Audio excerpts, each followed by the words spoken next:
Classic Pay As You Go Cartel. Anywhere right here at Pyro Radio. It's Thursday night. Jay Fresh and friends, hope you're doing well.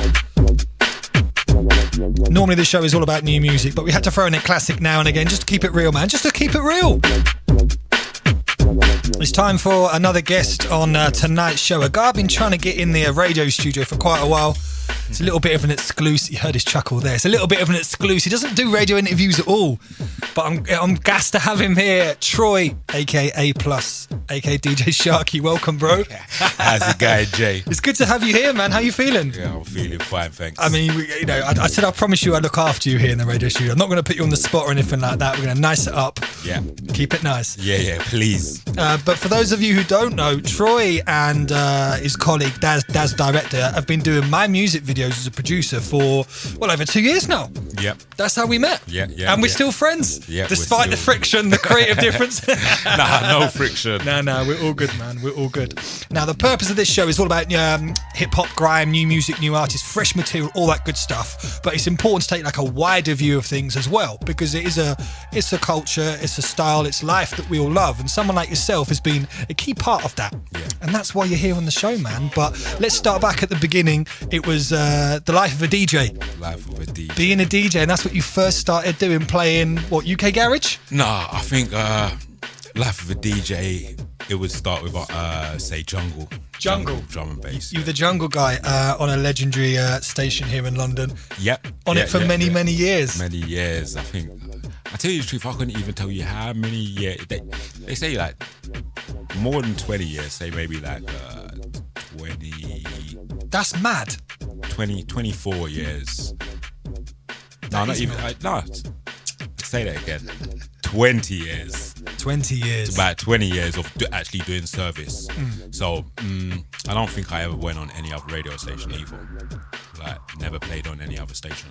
I said 20 years on Rinse is crazy, man. Yeah. And then you kind of stepped away from DJing and doing that side of music into more kind of documenting and filming, which nowadays to anyone listening is standard. You pick out, you grab your iPhone, whatever, and you can just Snapchat, Insta, you can capture everything, even an interview like this that we're doing. Yeah, right now it's nice. Exactly. But back then, I mean, what kind of first gave you the idea to do that? Because that was not what was done. No one did that. Yeah. I mean,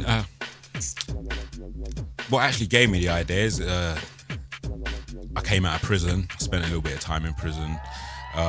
Came out, getting familiar with music again and seeing what my friends are doing and like keeping in contact with them. And I didn't really like DJing the grime music what they was making. You'd kind of gone on from that. Yeah. I was like, I'm not really into this DJing. So I thought, well, actually, my friends are semi-famous right now, and I think, well, not even semi-famous. A lot of them was quite known. And what kind of people are we talking about? I'm talking about people like Wiley, Target, Genius, God. Whoever. So these are majorly influential people Yeah. in the music that we know and love. So that was crazy. Yeah, so hanging out with them on a daily. As I said, I thought they was quite famous already, and then I thought, people can't see this. They can't see what I can see, but I think they would like to see it. So I need to work out how I can make this vision happen. And that was a combination of not only kind of pirate radio and people doing freestyles and whatever on the block, it was also the raves and the dances as well. Yes. Because someone like myself who was not born in London and at that time did not live in London, the only way that I could hear music was tape packs or raves. So the idea of being able to put faces to voices, it was unheard of until you came along, and then we saw a number of legendary series, DVDs and drops like that.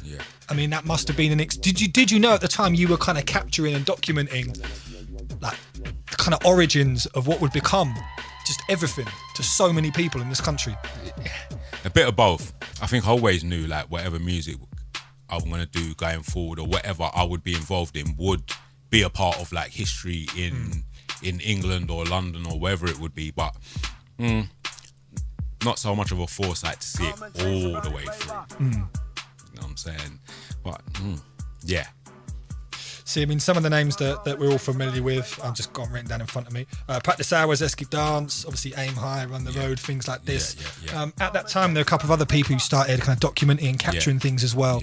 Was there any kind of, because within some of the music at that time, obviously Clashing, Beef, area codes, whatever, was there any kind of resistance from your point of view when you were coming to film that stuff? Or was it a different vibe and everyone was just like, you know what, let's just capture this and enjoy what's going on? All right, so certain places, it's like, if you was there first, then everyone knew, all right, that's you. So I would probably have always been with Wiley, so Eskimo Dance, everyone else wouldn't encroach on that.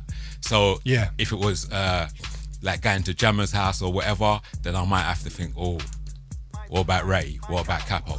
Yeah, so that was always there. What about even from an early stage, that was there at your mind about that respect. But you have that mutual respect between each other. It's important, man. Yeah, definitely. It helped the longevity as well. We're all friends now. We're all actually there. What you would have said was the opposition back in the day, where we're all best of buddies. That's sick. Sometimes I rely on them. I phone them, say how they are. I haven't seen Rooney for a little while, but I know he's fine. But yeah, Rooney from Risky Roads and Ratty and Capo from Lord of the Decks. Yeah, everything was Chris. Yeah, wicked, man. I mean, what's interesting as well, and again, to some people who are locked in right now, this might sound a bit like, wow, that sounds like it was years ago, kind of thing. But the idea that you'd press up the DVDs like at home, just go to the local shop, get some just basic DVDs that were around. On a spindle, we used to go to the computer fair or the Sunday market. Handwrite on it what was going on, print off like a little sleeve off your home computer. Again, very different to the way things are now, but a real sense of like the DIY and the independent ethos that we champion so much. Like, you just got out there and made it happen. Yeah, but I mean, for me, it's still the same. It's just using different tools. Like all the tools are different. Like, people don't want a hard copy anymore. They own the song or the video in their phone. It's all good. It's all good.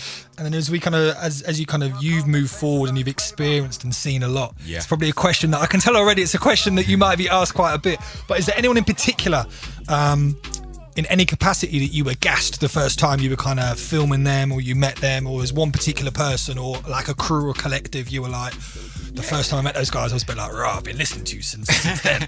Well, most memorable ones, probably like meeting Dizzee, because that was mad. Like, 2 months or 3 months ago, I was sitting in jail, and then hearing "I Love You" on a Sidewinder CD just blew up like everywhere. You know what I'm saying? Like, I'm mad. Sitting down there thinking, this kid, he's massive, he's massive. And then 3 months later, I'm at the studio with Wiley. He walked in the room, I'm like, oh, there he is. There's the kid. Like, oh. But yeah, so him, probably meeting JME, because I wouldn't say they was massive, but I used to drive every Monday or Tuesday down from my house, and I used to listen to them religiously on Deja.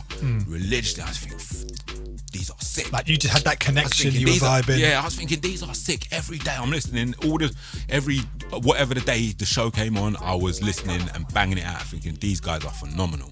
Like, as MCs, there's a whole crew of different styles and saying words that I've never heard before, but I can still relate to it. This is cool. And you were calling for the reload in your car driving around. I was in my head going mad in my Punto.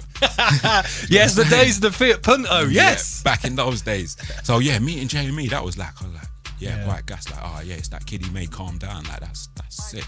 Well, that's the thing, man. I mean, first and foremost, I think, we're all into whatever area of music that we are, because we love it and we're fans of music and the people who perform that music. So I know some people obviously go too far and get too gassed in situations. But at the same time, if you're like you said, Dizzee story's dope. I hadn't heard that from you before. You were like, 3 months ago I was in jail listening to your records, and now I'm here meeting you and seeing the impact your records having on a wider scale. Like, thank you. On that day, I saw actually like his talent for making music. Was like, when you go to the studio and you see someone recording, then you see how much of a genius they actually how they approach their craft. Yeah, and I could see from there, man, he was serious. That was mad. And then another one, I think, like, when I done a Ghetto freestyle on Practice Hours, it's like, obviously I knew Ghetto already.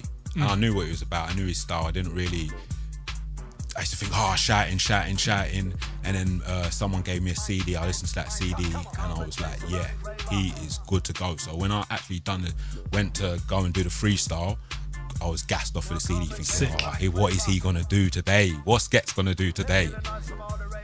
Yeah, there's a lot of wicked stories there, man, and that's exactly why we've got you here on the show as well. I need to tap into that and let people know what's going on, that this stuff hasn't just popped up overnight. Do you know what I mean?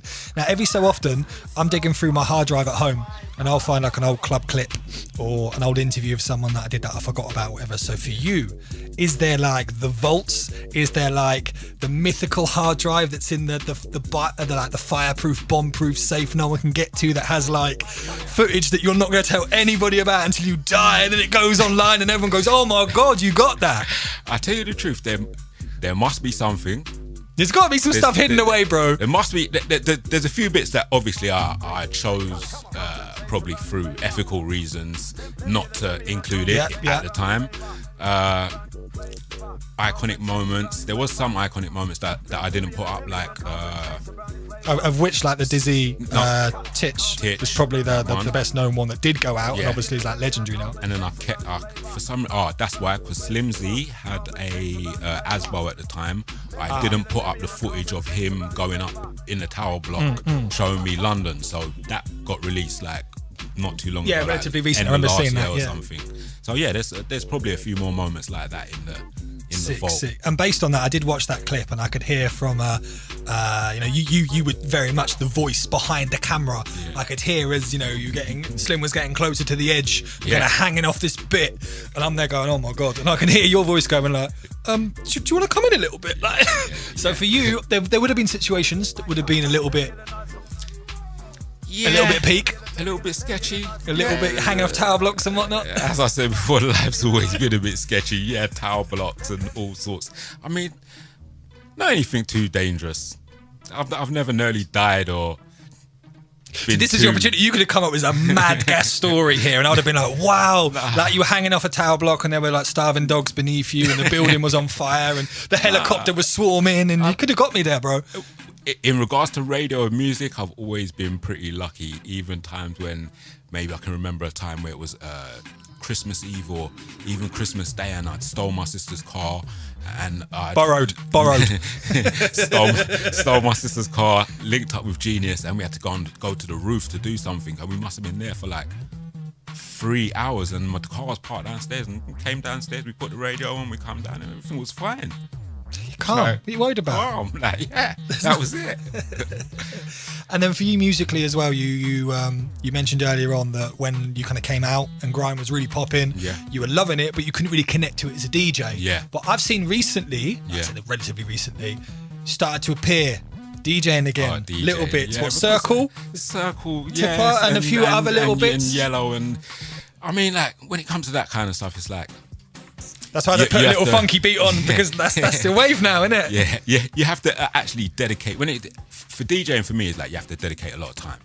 So when it comes to DJing, I'm serious. I'll wake up every morning looking at the track source, looking at the beat port, checking out what's come out in the last 24 hours. Hunting for those records. Hunting for the gems. Like I want to be different. And as I say, it takes a lot of time. And if you're not that much in love with it, as I say, after like 20 odd years of actually being involved in music, something's got to give. Yeah.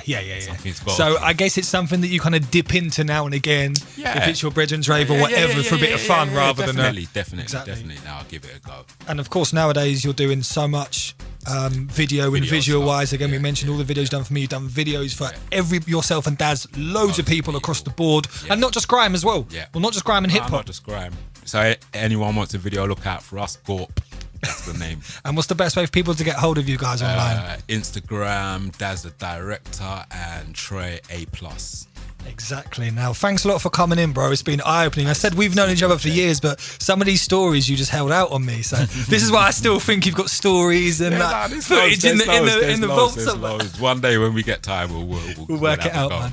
But thanks for joining us. And like I said, it's important not only for us to connect, but for everyone locked in here at Pyro this Thursday night to really understand the depth of what's going on. But just before we go, a lot of people in the game, in like the UK music game, have released books recently. like mad books as well. Top of the Dome, Target, Sem. Wiley. Have you? Yeah. So you're right. So many people. Have you ever thought about that? Nah.